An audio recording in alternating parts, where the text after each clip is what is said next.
Todos acharam Jó capítulo 9? Agora corre lá no versículo 32. É só um pedacinho do versículo, gente, porque eu vou falar sobre muitos capítulos hoje. 32, acharam? Olha só como está escrito aqui na minha.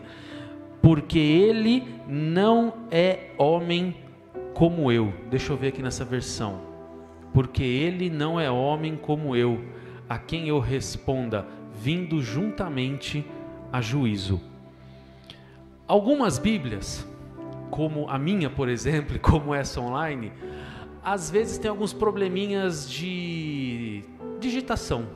Por exemplo, esse ele, porque ele, o ele deveria estar com letra maiúscula, porque Jó está falando de Deus. E olha que interessante o que Jó está falando aí. Jó está dizendo assim, Jó está conversando com os amigos, lembra? Que nós falamos dos amigos? E Jó fala assim para os amigos, porque ele não é homem como a gente, para sentir o que eu estou sentindo na pele. Olha o que Jó está falando. Para quem está chegando hoje, deixa eu dar uma contextualizada sobre o que a gente está falando aqui. Olha só, o livro de Jó, ele começa dizendo que Jó era um cara assim muito, mas muito íntegro, a ponto do próprio Deus dizer assim, Jó é íntegro. E além de íntegro, Jó era muito rico, o mais rico daquela região. Eu até brinquei, lembra a capa da Forbes?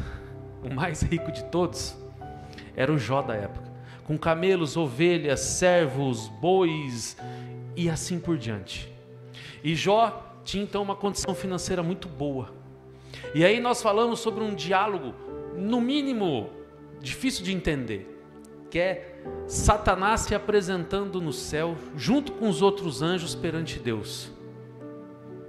E nesse contexto desse diálogo, no mínimo estranho, Deus deixa Satanás tocar em todos os bens de Jó. E Jó ali perde tudo. Todos os filhos, todos os animais, os servos. E ali Jó entra numa depressão. Lembra que a gente falou? Jó começa a se questionar sobre a vida, sobre tudo.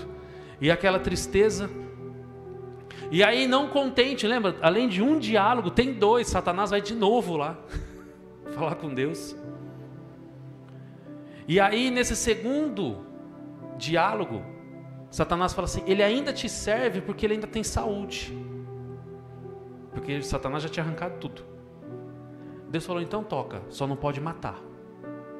E ali diz que Jó é ferida da cabeça aos pés, ao ponto dele estar lá no lixão, com um caco de cerâmica se raspando para limpar as feridas. E não sei se vocês lembram que eu expliquei sobre esse diálogo, que se a gente não entender muito bem esse diálogo, o resto do livro perde o sentido. Nesse diálogo, Satanás ali, lembra? Está escrito lá no capítulo 1. E também Satanás veio. Esse também, lembra que eu disse que é uma ironia? Ou seja, Satanás é o penetra, ninguém queria que ele estivesse ali, mas ele apareceu. E por que ele apareceu ali? Por que Deus deixou ele entrar? Não era mais fácil Deus falar, sai, some, desaparece que eu não quero nem olhar para sua cara? Não era mais fácil Deus fazer isso? Mas por que então ele apareceu? E por que então Deus não fez isso? Porque moralmente ele não deveria estar ali. Moralmente ele não deveria estar ali por tudo que ele fez. Mas por direito ele estava. Porque quando Adão e Eva comeram do fruto e pecaram, eles perderam a posse da terra. Não sei se vocês vão lembrar, estou dando uma recapitulada por cima. Porque quando Deus criou o homem, disse para Adão, Adão, domine sobre toda a criação. Ele tinha o poder de dominar sobre tudo. E quando eles pecaram, eles perderam esse poder. Vamos pensar assim, perderam a escritura da terra, para ficar mais fácil. E ali naquela reunião lá no céu, Satanás veio com a escritura. Quero ver quem vai me barrar. Por direito eu posso estar aqui. Estou nem aí que vocês não gostam de mim. E ali ele entra. E aí Deus pergunta para ele assim, de onde você vem? E ele, muito cara de pau, venho de rodear a terra. E o rodear, lembra? Não é passear. Quando a gente fala rodear ou passear, a gente fala, vou passear. Vou no centro da cidade, vou no Taquaral dar uma volta. Não é isso. O termo ali é o mesmo termo usado quando Deus passeava pelo jardim do Éden. É o mesmo termo usado quando Davi passeava ou andava pelo seu palácio quando viu a mulher de Urias se banhando. O que significa isso?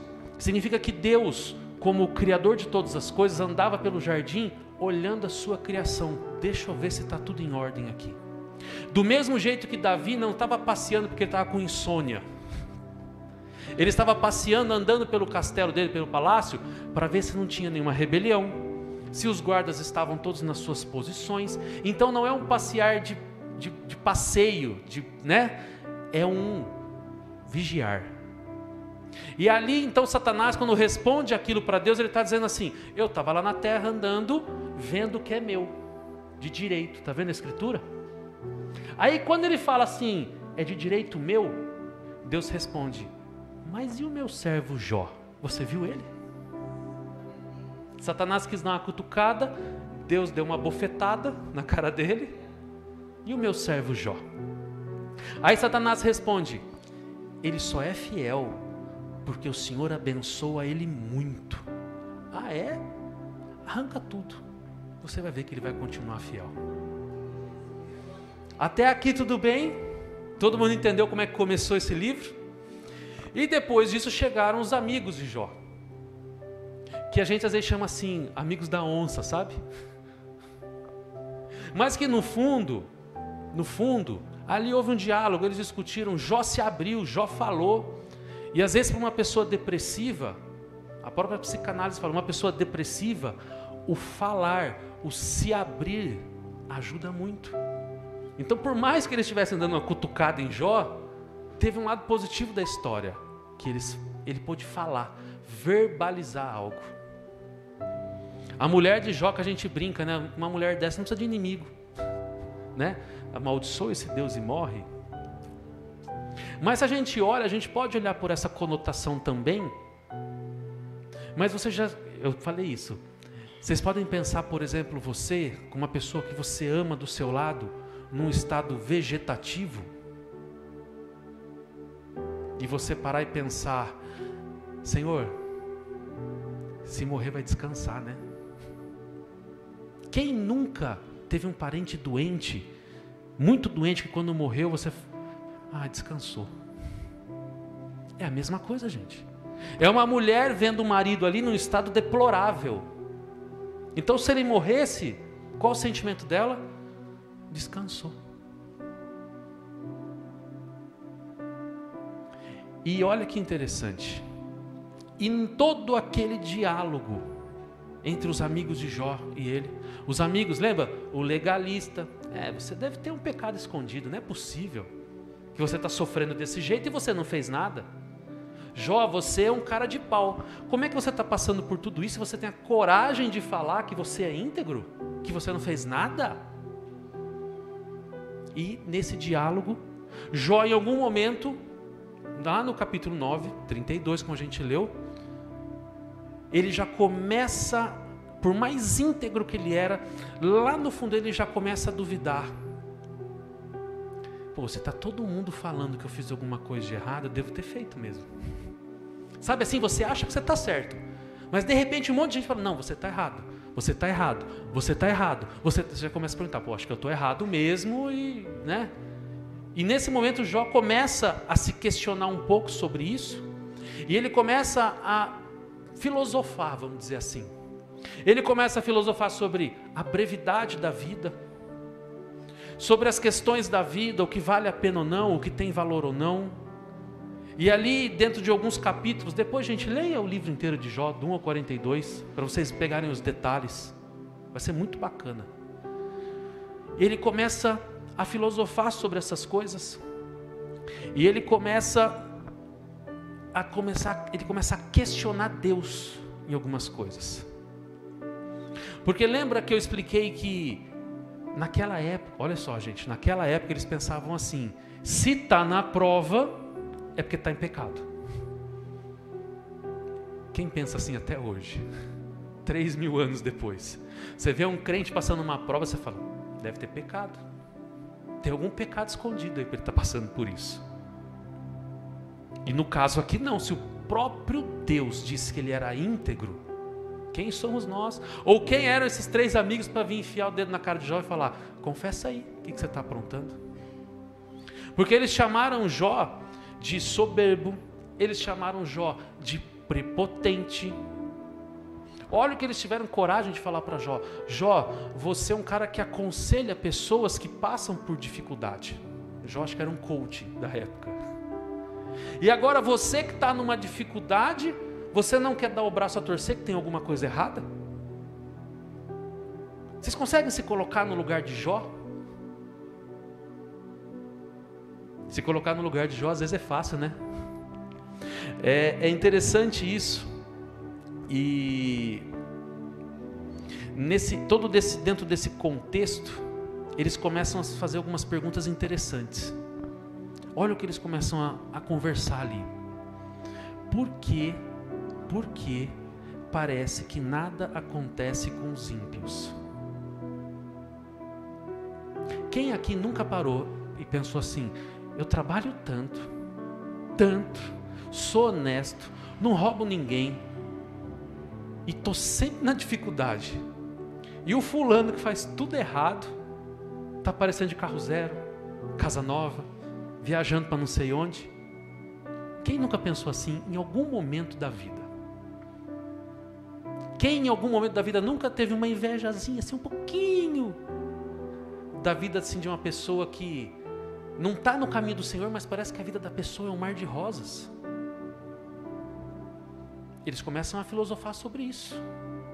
Por que parece que com o ímpio nada acontece, e a gente que é povo de Deus, parece que acaba uma prova, você tem lá um tempinho de bonança, prova de novo, por que isso? Jó começa a se questionar sobre essas coisas. Mais ou menos assim, Senhor, eu não roubei ninguém, eu vou na igreja, eu faço bem, por que eu estou passando por tudo isso? É o que está acontecendo dentro desse diálogo. E eles começam a se perguntar então, mas e Senhor, e os justos? Se o ímpio não tem problemas, por que então o justo tem problema? É aquela pergunta, por que coisas ruins acontecem com pessoas boas? Por que a pessoa boa passa por prova, aquela que é ruim parece que nada acontece?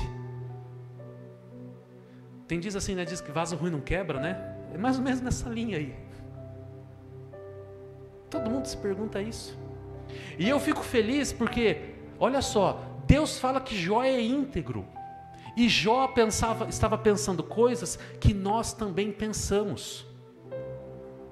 Isso mostra que Jó era um ser humano normal, como cada um de nós que está aqui. Ele não era um super-homem, um super-crente, um semideus, quarta pessoa da Trindade. Não, ele não tinha nada de especial. Ele era como qualquer um de nós, que no momento da dificuldade, às vezes também se questiona o porquê das coisas. Olha que coisa maravilhosa, eu não sei vocês, mas eu me sinto reconfortado com isso. Porque às vezes a gente pode ler histórias de homens, grandes homens da fé. Você fala assim, não, essa pessoa tinha uma coisa diferente de mim, não é possível que ela fazia isso, eu não consigo fazer. Mas a Bíblia mostra as qualidades, mas também mostra a fraqueza de cada um. E muitas vezes na fraqueza há um ponto de contato entre a história que nós lemos e a nossa vida. E isso faz com que tudo isso fique muito humano. E glória a Deus por isso. E ali eles começam a filosofar sobre a brevidade da vida. Jó começa a falar que ele não espera mais nada da vida. Jó está assim, esperando a morte. Jó está, sabe assim, uma pessoa fase terminal de uma doença grave, só esperando aquele momento chegar. É assim que Jó está se sentindo. Imagine você com ferida da cabeça à planta dos pés, numa época que nem hospital tinha, nem remédio tinha. Ele estava assim, só estou esperando a hora chegar, daqui a pouco chega. E muitas vezes a gente já viu isso, pessoas que passam por dificuldades tão grandes, que não estão só esperando a hora chegar, mas estão pedindo para Deus para que essa hora chegue logo, porque ela não aguenta mais. Eu já vi isso acontecer. Pessoas que estão sofrendo tanto, pessoas que estão com tanta dor, que falam assim: Senhor, me leva logo, porque eu não aguento mais. É isso que Jó estava passando aqui. Mas Deus ainda tinha propósito na vida dele. Nesse momento, Jó começava a se lembrar também dos seus tempos de bonança. Eu imagino Jó ali naquele lugar de pobreza, lembrando dos grandes banquetes, daquela mesa farta, cheia de coisa. Quando, às vezes, nós passamos por algum problema financeiro, e às vezes a gente passa, vou dar um exemplo. Eu gosto muito de comida japonesa.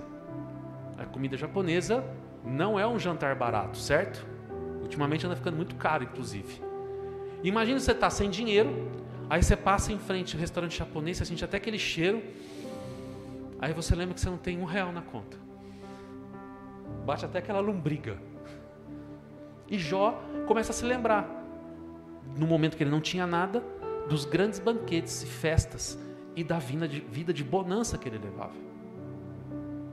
O Jó é muito gente como a gente, né? E não só isso, ele começa a se questionar outras coisas. Olha que interessante. Nós temos um instinto de sobrevivência. Todos nós nascemos com instinto de sobrevivência. Ninguém aqui nasce com instinto de morte. Todo mundo é instintivo, é automático. Algo que te traz risco de vida, você automaticamente quer sair de perto. Você sai, você não mexe. É algo natural. E todo mundo tem isso. E aí, olha que interessante, quando nós contamos a história de Jó e nós contamos a história dos amigos, quem aí se colocou no lugar de Jó? Não precisa levantar a mão não, é só um exemplo. Nós temos uma tendência enorme a se colocar no lugar do Jó, porque eu sofro, porque comigo é assim, porque comigo acontece isso. Quem aí se colocou no lugar dos amigos que apontou o dedo para Jó? Tenho certeza que ninguém. Mas posso dizer, em alguns momentos nós não fomos Jó, nós fomos os amigos. Em algum momento nós julgamos pessoas com uma ótica errada e pecamos porque julgamos errado. Em algum momento a gente pode ter botado o dedo numa pessoa, numa ferida, até achando que a gente estava certo, mas no fundo estava errado. Porque o nosso critério de julgamento não é o mesmo critério de julgamento de Deus. O nosso critério é humano, errado e com falhas. Quem julga de maneira correta e justa é só Deus. Então às vezes a gente tem que parar de se colocar no lugar de vítima do Jó, e às vezes nos colocar no lugar do amigo e falar: poxa Senhor, eu errei, eu me arrependo. A palavra ainda diz: não julgais. Cuidado, quando você julgar, você pode ser julgado também com o mesmo peso. E às vezes a gente passa por prova e se pergunta: Senhor, por que eu estou passando por isso? Será que você não fez também alguma coisa lá atrás? Porque por mais que Jó estava pagando por algo que ele não fez, ele não estava. Pode ser que em algum momento da nossa vida a gente esteja pagando por algo que a gente não fez também? Pode. A gente vai chegar a essa conclusão mais no final hoje.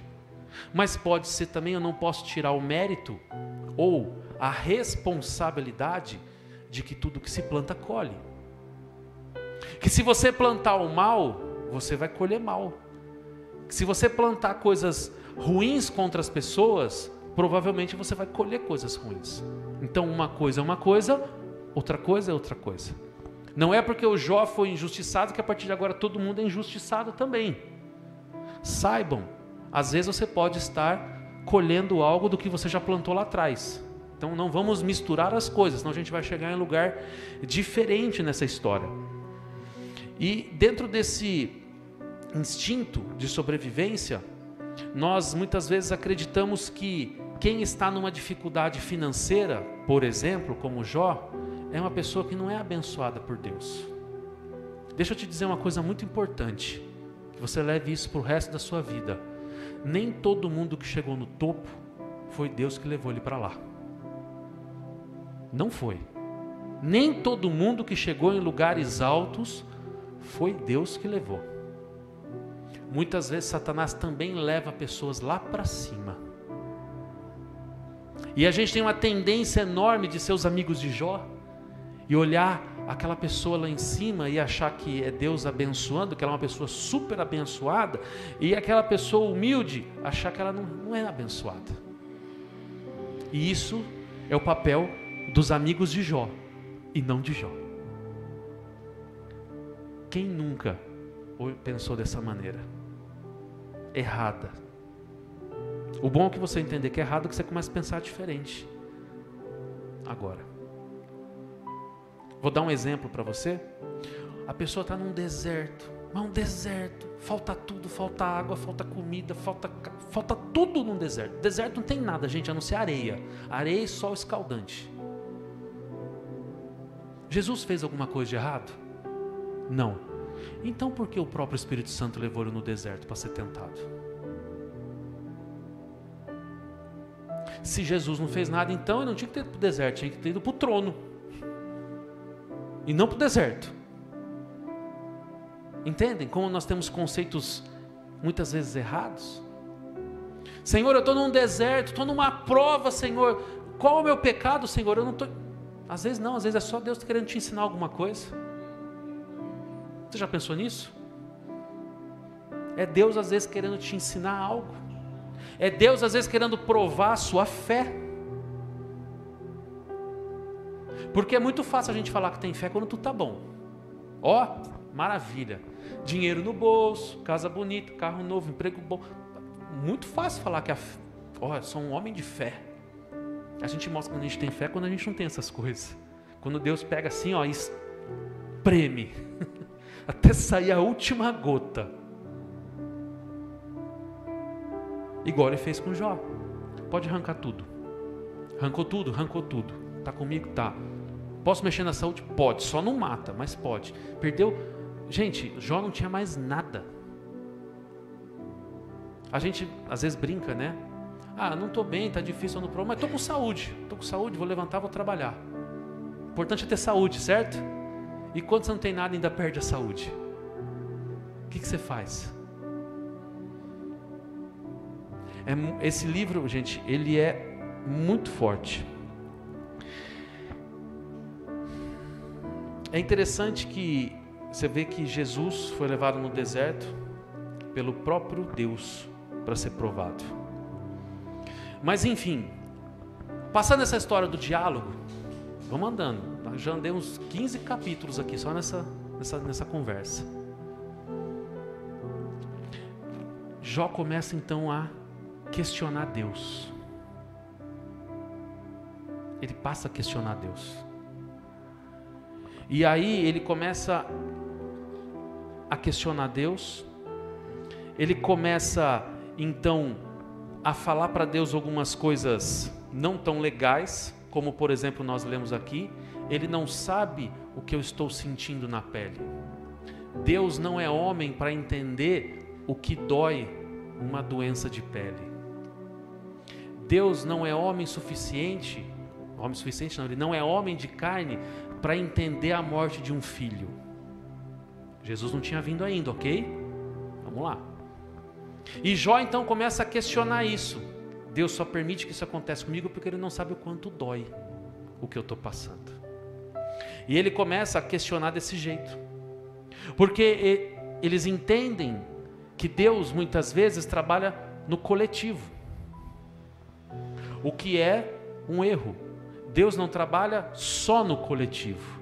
Ele trabalha no individual de cada um. Ele conhece a minha necessidade, Ele conhece a necessidade de cada um.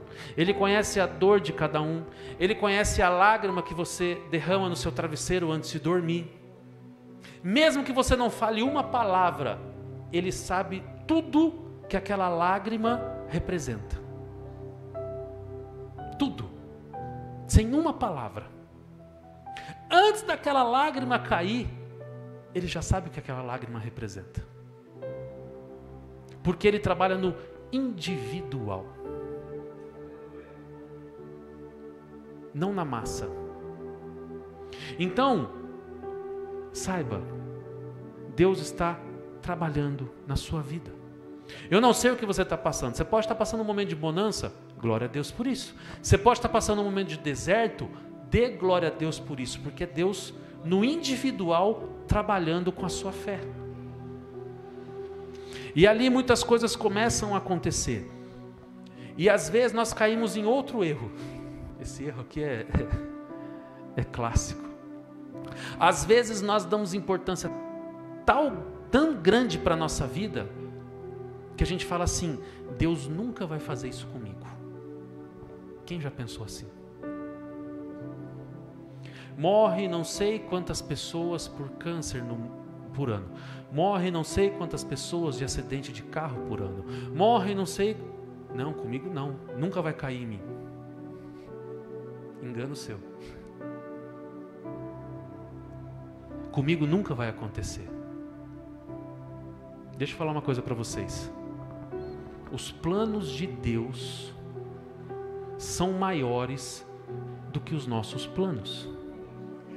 Os planos de Deus para a história da humanidade são maiores até do que os planos de Deus na nossa vida. Pastor, não estou entendendo. Ou pastor, você está ficando doido. Não estou não. Presta atenção. Se Deus precisa... Todo mundo sabe o que é um mártir aqui? Um mártir bíblico é alguém que morre pela fé. Se Deus precisar que você morra para que outras pessoas sejam salvas, Ele deixa. Se isso fosse uma mentira, Paulo não teria sido decapitado, Pedro não teria sido crucificado, e todos os outros quase não teriam tido mortes trágicas como mártires por defender a palavra do Senhor. Deus planejou que Paulo fosse decapitado? Não. Deus não queria que ele fosse, mas Deus permitiu, porque a morte dele trouxe fé inabalável para muita gente que viu. Falou: se esse homem deu a vida por essa causa, é porque essa causa é verdadeira, então eu também vou defender essa causa. Se Deus precisar te dar uma doença para que a sua fé seja fortalecida e você alcance salvação, e através da sua fé e do seu testemunho de vida você alcance pessoas para a salvação, Ele deixa. Ele deixa.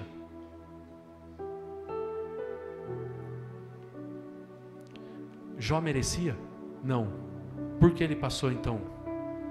Porque a história dele estaria sendo contada e edificando vidas até hoje.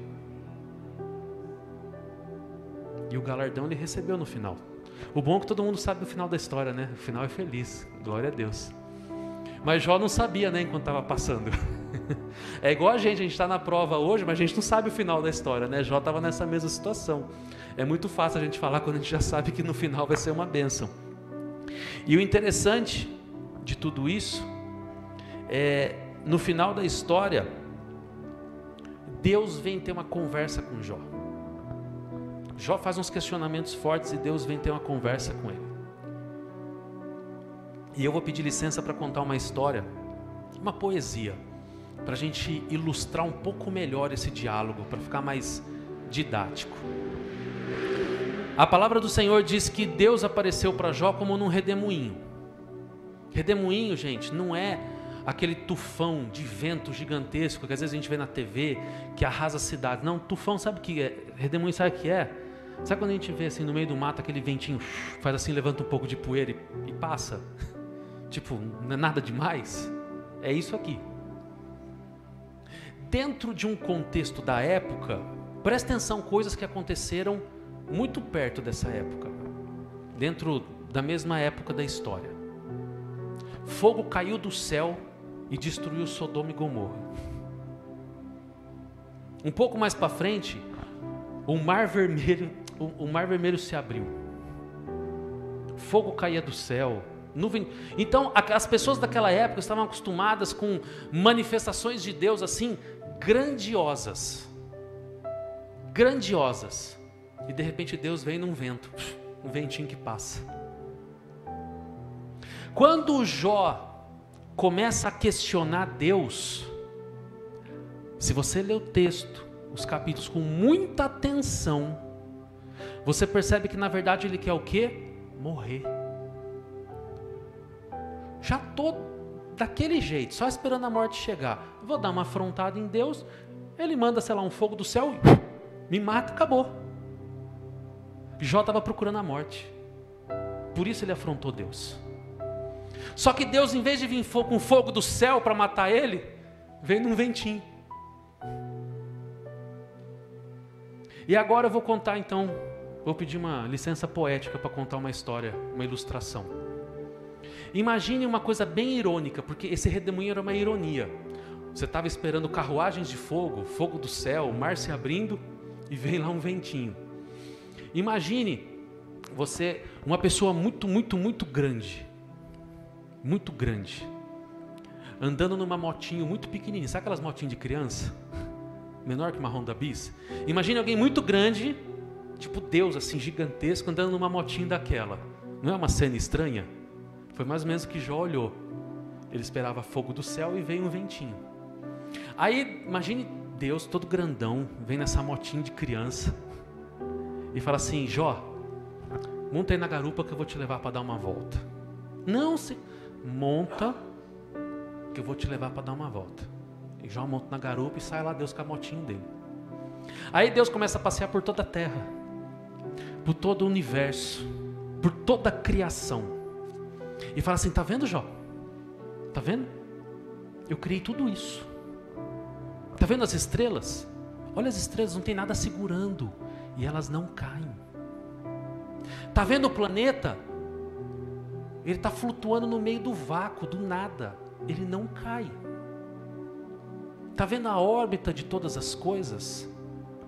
Tô, Senhor, é tudo maravilhoso. É. Onde você estava quando eu fiz tudo isso? Eu acho que se tivesse uma mesa ali, o Jó ia enfiar embaixo da mesa de vergonha. Deus estava falando assim: Jó, quem é você para vir me questionar o que eu faço ou eu deixo de fazer? Quem você está achando que eu sou? E ali Deus vem, devolve Jó na motinha. E Jó maravilhado, porque tomou uma bronca, mas estava maravilhado, porque viu coisas incríveis. E aí, de repente, Deus faz o seguinte: Jó, monta aí de novo que eu vou te levar para dar outra volta. Não, Senhor, não precisa.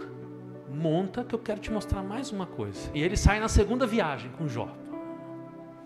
E nesse momento, em vez de Deus mostrar as maravilhas da criação e o poder dele, Deus pega e arranca a cortina dos olhos de Jó, para que Jó possa enxergar o mundo espiritual. E ele possa enxergar tudo o que está acontecendo ao redor espiritualmente, coisas que a gente não vê, ou normalmente não vê. E ali Deus começa a mostrar para Jó o grande conflito entre o bem e o mal, a grande guerra travada entre o bem e o mal na humanidade. E ali Deus usa um exemplo até de 2 animais. Cada Bíblia tem uma tradução, tá? Não sei como é que está a sua, mas no original é o Piemonte, que é o da terra, e Leviatã, que é o monstro do mar. No costume da época, na cultura, eles sempre retratavam o mal e a besta como vindo uma do mar e uma da terra. E isso é tão interessante que em Apocalipse, quando João vê a besta, olha que legal, vem uma do mar e outra da terra também, igualzinho em Jó. E ali Deus mostra para Jó todo o conflito. E nesse conflito há algo muito interessante, uma característica muito interessante. Primeiro, ele vê Deus lutando contra o mal, só que Deus está se esforçando. Mas pastor, isso não faz sentido.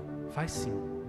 Mas por que Deus está se esforçando numa luta contra o mal, se Ele é o Todo-Poderoso? É simples. A guerra de Deus contra o mal, Ele não luta como Deus. Porque se Ele lutasse como Deus, não haveria luta. Era simplesmente assim, deixa de existir. Então Deus muitas vezes se desfaz de tudo isso, se rebaixa em nível de poder, vamos dizer assim, para lutar de igual por igual, para que Ele não seja chamado de injusto, porque Ele lutou como Deus. E para Jó aquilo soa assim como um negócio sem sentido nenhum. E Jó começa a se questionar sobre isso. Senhor, mas isso não faz sentido, Senhor. Deus não luta como Deus contra o mal.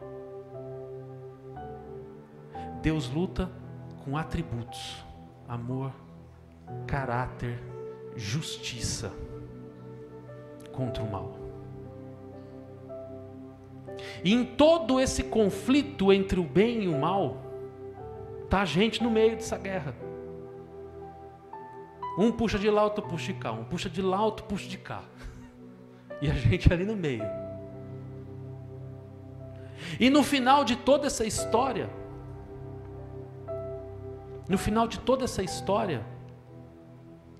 quem é condenado, vai para a condenação. Nós, que em nome de Jesus não vamos para a condenação, estaremos no céu, estaremos com o nosso corpo glorificado, tudo legal, tudo bonitinho pelo resto da eternidade. Sabe quem é o único que saiu ferido dessa história? Sabe quem é o único que saiu sequelado dessa história? Sabe qual é o único que saiu marcado dessa história? Alguém se arrisca? Jesus Cristo. Jesus Cristo é o único que sai marcado dessa história. Porque as marcas Ele vai levar. Nas mãos, nos pés. O justo pagando pelo injusto. E aquilo na cabeça de Jó era muita loucura. Muita loucura. Tanto na cabeça de Jó, como por exemplo na cabeça de Isaías. Senhor, nós pregamos, mas ninguém deu crédito. Por que não deu crédito? Porque na cabeça de qualquer pessoa, um justo não vai pagar pelo injusto. E ali no final de tudo isso, vamos dizer assim, dessa segunda viagem que Deus leva Jó para fazer, Jó consegue contemplar como Deus age, como Deus faz, como há um propósito de Deus em todas as coisas. Jó consegue enxergar a complexidade do mal e do bem em tudo isso. Jó consegue enxergar que se Deus, presta atenção gente, se Deus te abençoa demais, você perde muitas vezes o senso de bem ou mal. Ou se Ele te abençoar de menos, você nem sabe o que é bem. Então existe uma balança entre Ele te abençoar e Ele te provar. E só Ele sabe julgar isso. Só Ele tem a capacidade de julgar de maneira correta o quanto de bênção eu dou e o quanto que eu aperto. Dou uma bênção e aperto. A gente não tem essa capacidade de julgamento, mas Ele tem. Então, dentro de um universo caído e pecaminoso e mau, Deus intervém com o bem em alguns momentos, na dosagem certa, igual o sal na comida. Sal demais fica ruim, sal de menos é ruim também. Tem que ser na medida certa. Tem que ser na medida certa. E no final de toda essa história, digamos assim, dessa viagem, Jó vira e fala: antes eu só te conhecia de ouvir falar, hoje eu sei quem o Senhor é. Hoje eu sei quem o Senhor é. E olha só, uma outra frase de Jó, está um pouquinho antes. Ele diz assim: eu sei que o meu Redentor vive. Eu sei que o meu Redentor vive, que é Cristo.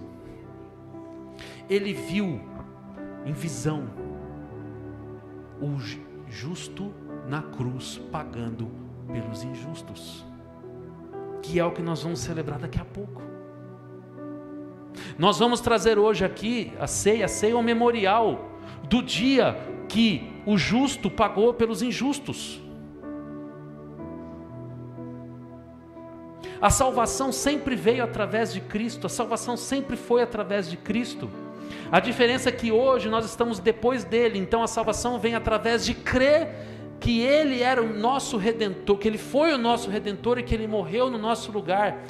O pessoal que viveu antes dele era salvo, não pela lei, porque a lei não salva, eram salvos porque tinham a crença de que o Redentor viria e morreria pelos pecados também. Toda a história da humanidade, toda a salvação, todo ser que será salvo sempre foi pela fé em Cristo Jesus. Nunca foi pelas obras. Nós não somos justos, nós não vivemos num mundo justo. Nós somos justificados por Cristo e pelo sacrifício dele, e toda a justiça que nós experimentamos vem de Deus e não da nossa própria capacidade. Então coisas injustas vão acontecer na sua vida? Vão, porque vivemos num mundo injusto, onde Satanás atua. Mas Deus sempre dá aquela pitadinha de coisas boas, mas é pitada, é igual sal, porque a plenitude das coisas boas é só na glória, não é nessa vida, não é. Se um dia alguém te falou, vem para Cristo que sua vida vai ser um mar de rosas, é mentiroso, não é assim. A vida aqui é desse jeito, provas, bênçãos, e assim Deus vai moldando o nosso caráter, assim como ele foi moldando o de Jó. Presta atenção, gente, o livro começa falando assim: meu servo Jó é irrepreensível, e o livro termina com Jó falando: Senhor, antes eu só ouvia falar, hoje verdadeiramente eu sei quem o Senhor é. Ou seja, aquele ouvir falar era o cara irrepreensível já. Imagine depois, com intimidade, imagine depois com tudo que ele viu, tudo que ele sentiu. E Deus restituiu tudo que Jó perdeu. Tudo que Jó perdeu foi restituído. Depois você lê o livro inteiro. A história de Jó ela é muito forte, a história de Jó mexeu muito comigo. Já faz tempo que eu estou para fazer essa sequência de pregações. E eu estava esperando o tempo certo de Deus dar o ok. Porque eu tinha certeza que essa história ia edificar a vida de muita gente. Porque coisas que Jó se perguntou, eu também me perguntava. Eu também já perguntei diversas vezes na minha vida: Senhor, por que essas dificuldades? Por que esses problemas? Por que passar por isso? E eu tenho certeza que do mesmo jeito que eu já me perguntei muito, todos aqui já se perguntaram diversas vezes: Senhor, por que tem que ser assim? Quem nunca ficou inconformado com a injustiça que passou, ou algo que falaram de você, ou qualquer outra situação assim? Saibam, se você já passou por isso, ou se você está passando por isso, quem vai te justificar é Deus. Se você está passando por isso, tem um porquê você está passando por isso. Pode ser que você tenha feito algo errado e está colhendo o que plantou, sim, mas pode ser simplesmente Deus moldando a sua vida para que lá na frente você dê frutos melhores. Se você está acostumado, por exemplo, com plantio, com árvores frutíferas, tem a época certa da poda. Se você não podar na época certa, dá ruim. Se você podar certinho na época certa, na próxima safra vem assim frutas maravilhosas, uma safra maravilhosa de frutos. Deus é a pessoa que vai te podando na hora certa, da maneira certa, para que você dê frutos de qualidade lá na frente, e não frutos estragados.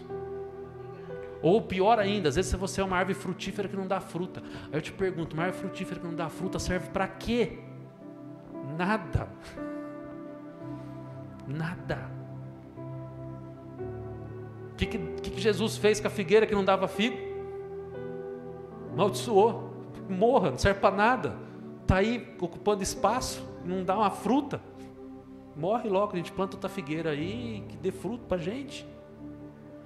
Nós temos que ser árvores frutíferas, adubadas na hora certa, regadas na hora certa, podadas na hora certa, para dar fruto. Fruto para onde? Para o seu próprio bolso, para o seu próprio bem-estar? Não, frutos para o reino de Deus, frutos para Jesus. E como é que eu faço isso? Sendo honesto, ajudando as pessoas, tendo o brilho de Cristo na sua vida, falando de Jesus para as pessoas, orando pelas pessoas, buscando ser uma pessoa cada dia melhor. Isso é você dar frutos para o reino de Deus. Quando você é abençoado por um irmão, que você possa abençoá-lo também. Isso é visão de reino. O irmão está me abençoando, abençoo também com o que eu posso. Visão de reino. Desapegue das coisas materiais. Desapegue. Não estou falando que é ruim. Não estou falando de você fazer voto de pobreza, não é isso não. Eu estou falando assim, aonde está o teu coração? Aonde a sua fé está firmada? A sua fé está firmada nas coisas que você tem ou em Cristo? Sinto em te dizer, nas duas coisas ao mesmo tempo não dá certo, não funciona. Ou é um ou é outro. Um pé em cada canoa, você vai tomar um caldo daqui a pouco. Aonde você está firmado? Nesse livro, Deus mostrou que para ele, dinheiro não é nada. Arranca tudo, arranca, daí. Nada. É tempo de estarmos firmados na nossa fé. O tempo em que nós vivemos, gente, nós estamos vivendo os últimos dias. Nós estamos vivendo os últimos dias nessa terra. Jesus está às portas. Não dá mais tempo de ficar de brincadeira. Não dá mais tempo de fingir que é crente. Não dá mais tempo de vestir uma roupa de crente, um jeito de crente, falar como crente, mas na hora de estar aí você sozinho, você fazer tudo errado. Não dá mais tempo. Se você continuar levando sua vida assim, você vai ser pego de surpresa na volta de Cristo. Esse feriado, eu estava vendo um vídeo, já começaram a implantar um chip na mão das pessoas, aqui no Brasil, tá? Já tinha fora no exterior, agora no Brasil. Onde ali você pode fazer pagamento, você pode ter toda a sua identificação, toda a sua coisa, localização, de sequestrar, eles sabem onde você está, e diversas coisas. Isso não sou estranho para vocês? João falando assim, quem não tiver a marca na mão ou na testa, não vai poder comprar nem vender. Ó, não é estranho? Guerra em Israel. E não é qualquer guerra, gente. É a guerra que a Bíblia chama de guerra de Gog e Magog. Todos os inimigos envolvidos nessa guerra estão envolvidos nesse conflito. Não é coincidência demais, não? Não é? O tempo está passando mais rápido. Nossa, a Bíblia fala sobre isso. Olha que interessante, nos últimos tempos.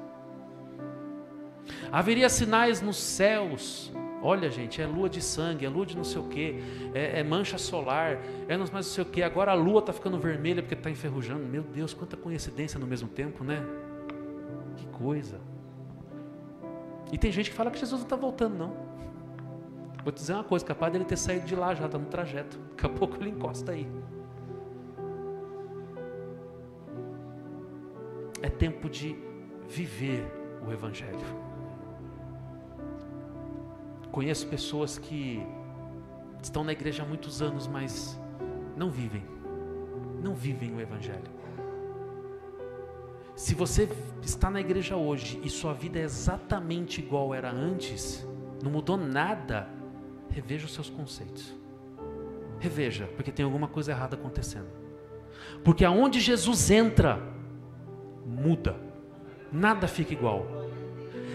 Jesus é especialista, ou melhor, vamos lá. Nós somos especialistas em construir castelinhos de areia. Sabe castelinho de areia? Porque a minha vida é assim, uma torre aqui, não sei o quê. Jesus é especialista em vir assim, ó, pum, chutar o castelinho de areia. Tudo que a gente constrói, a nossa fé, o nosso alicerce, a nossa vida, Jesus vem assim, ó, bagunça tudo. É do meu jeito, não é do seu. Jesus é especialista em desconstruir o nosso mundo. Vou dar um exemplo. Se vocês não assistiram, assistam aquela série The Chosen. É nota 10, nota 1000. Vou dar só um spoilerzinho, tá? Não vou contar o final da história, não. Lá na série, o discípulo Mateus, ele faz um papel como se lá ele tivesse autismo. E o autista, ele é uma pessoa que ele cria o próprio mundo. Ele vive no mundo dele. É do meu jeito, ele é uma pessoa geralmente sistemática, uma pessoa boa de exatas e, enfim, características. E você vê que Mateus ali nessa série, quando ele tem um encontro com Jesus, Jesus desconstrói todas as certezas de Mateus. Tudo que Mateus acreditava, todo o alicerce dele, todo o castelinho de areia dele, Jesus vai lá e ó, vem cá, Mateus, que eu vou te ensinar como tem que ser.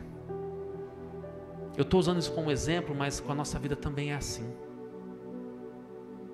Se você não sentiu isso ainda, hoje é uma boa oportunidade de você pedir isso para Jesus. Jesus, se eu ainda estivesse alicerçado nos meus pensamentos, no meu castelinho de areia, no meu mundo, desfaz para que eu possa viver no seu mundo, no seu reino, do seu jeito, das suas coisas. Você tem coragem de pedir isso para Jesus hoje? Tem coragem? Então se levante, que nós vamos pedir junto.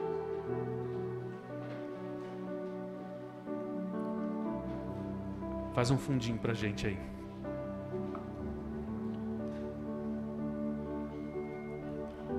Nós precisamos entregar a nossa vida sem reservas para Jesus. Eu estava ouvindo antes do culto, o diácono Jean falando, que ele ouviu uma pregação uma vez dizendo: é comum pessoas muitas vezes falarem, entreguei o meu coração para Jesus, mas só o coração, não entregou o resto. Resolveu? Resolveu nada. É só um pedacinho. Jesus não quer só o seu coração, Jesus quer você por inteiro, da cabeça à planta dos pés. Mas não só físico, Ele quer também os seus pensamentos. Ele quer 100%, não pela metade. Não pela metade. Eu vou orar aqui e interceder por isso, mas você ora aí no seu lugar agora. Jesus, se for preciso, desconstrói o meu mundo e constrói a tua maneira. Amém? Vamos todo mundo nessa linha. Não é para pedir mais nada, é só para pedir isso. Vamos todo mundo orar na mesma linha. Vamos orar? Senhor Deus eterno Pai, nos colocamos, Senhor, aqui na tua presença, Senhor. Deus, eu sei o quão difícil é pedir isso, Senhor, mas Pai, se eu ainda estiver, Senhor, alicerçado na força do meu próprio braço, na minha consciência, Senhor, eu peço em nome de Jesus, Pai, desconstrói o vaso e constrói um vaso novo, Senhor, do zero, Senhor, um vaso à tua maneira, um vaso de excelência, um vaso de unção, um vaso de honra, Senhor, um vaso onde as tuas mãos, as mãos do oleiro fez, Senhor.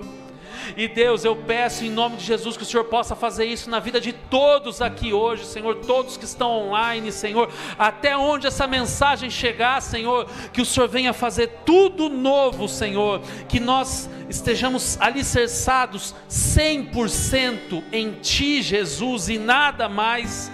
Que o Senhor seja o significado da nossa vida, que o Senhor seja a motivação dos nossos dias, a motivação do nosso levantar e viver, que o Senhor seja o nosso levantar, o nosso deitar, que o Senhor seja o tudo da nossa vida, que o Senhor seja o centro de todas as coisas, de todas as decisões, que tudo envolva o Senhor, que o Senhor ande conosco a cada momento, 100% do nosso dia, que o Senhor possa nos acompanhar enquanto nós dormimos, que o Senhor venha nos proteger, que o Senhor venha nos guiar, que o Senhor venha nos transformar em pessoas melhores, que o Senhor venha fazer assim como o Senhor fez com Jó, que antes só conhecia de ouvir falar, mas chegou um momento que o Senhor trabalhou o vaso, e ele disse: Senhor, hoje eu te conheço de verdade, Jesus, hoje eu vi que o Senhor não é um Deus que está lá em cima, no seu alto, mas o Senhor também é um Deus que desceu e pisou nessa terra, e vive o que eu vivo, que sentiu o que eu sinto, e entende todas as coisas, que o Senhor Jesus subiu naquela cruz no meu lugar, e que as marcas que Ele carregou pela minha vida e pela vida de todos aqui, Ele vai levar eternamente como um lembrete do que Ele fez por cada um de nós. Senhor, abençoa, abençoa, muda a história, muda a vida, Senhor, muda, Senhor, todos aqui, que todos possam, Senhor, resplandecer do Teu brilho, Jesus, aonde estiverem, que eles possam resplandecer o Teu reino, viver pelo Teu reino, falar do Teu reino, pregar do Teu reino, que cada um que possa apresentar a mais e mais pessoas o Teu reino, Senhor, que possamos ser um exército desse reino nessa terra. Senhor, Satanás pode ter até a posse, Senhor, mas nós não vivemos por ele, nós vivemos pelo Senhor, nós vivemos para o Senhor, e nos orgulhamos disso, Senhor, e nos colocamos nessa posição, Senhor, e nós te agradecemos, Senhor, e te agradecemos em nome de Jesus, Senhor, e amém, Senhor. Obrigado, obrigado.